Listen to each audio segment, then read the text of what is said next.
Gramscismo, uma tese criada pelo filósofo comunista e marxista Antônio Gramsci, que influencia diretamente na nossa política e cultura.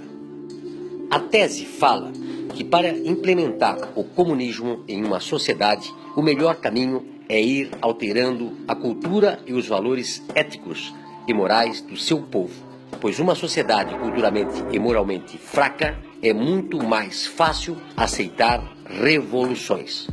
Foi sabendo disso que Antônio Gramsci postulou o conceito de hegemonia cultural, que trata do domínio ideológico de uma classe sobre a outra, trazendo o enfraquecimento do capitalismo, culminando em uma revolução e ditadura comunista.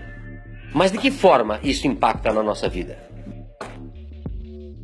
Toda a inversão de valores existente hoje no Brasil, implantada pela esquerda, é completamente baseada no gramscismo, um plano de poder dos comunistas que vem sendo adotado em vários países da América do Sul, como Brasil, Venezuela, Cuba, Bolívia, Nicarágua e muitos outros.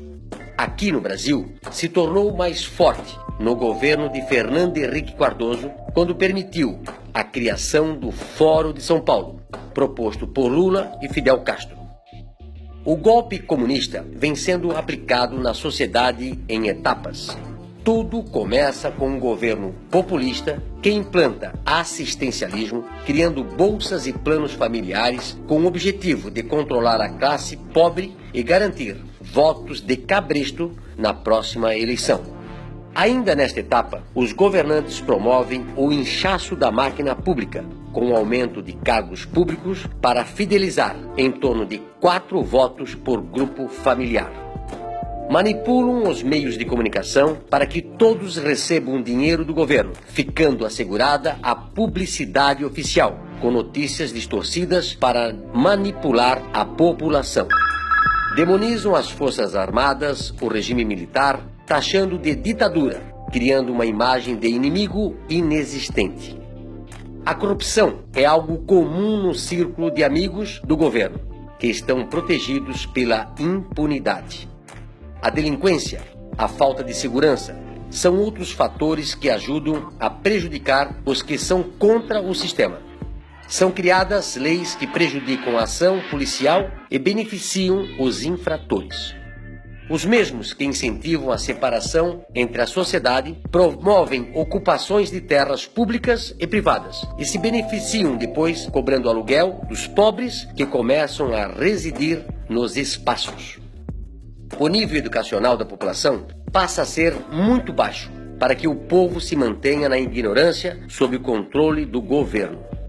Ainda na educação, os governantes criam novas universidades que promovem ensinamentos distorcidos a grupos que sustentem ideologicamente o sistema comunista.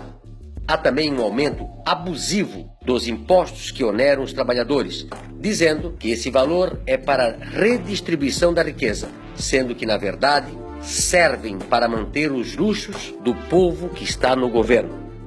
A mídia passa a perseguir os empresários nacionais, havendo quebra de muitas empresas e a estatização de outras.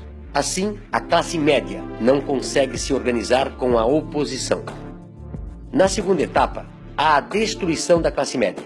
Ela é culpada pela pobreza dos outros e pela discriminação. Os governantes promovem também várias modificações na Constituição, criando leis como a lei da mordaça, a lei do aborto, da censura, da legalização das drogas. A impunidade aumenta e a criação de apenas 2 partidos, sendo um dominante e o outro de falsa oposição. Já na terceira etapa, há a tomada do poder. Os grupos de choques estarão presentes em atos do governo, coibindo as manifestações da oposição e fim da liberdade de expressão. Ainda há tempo. Todo esse domínio cultural marxista que está presente no Brasil precisa acabar.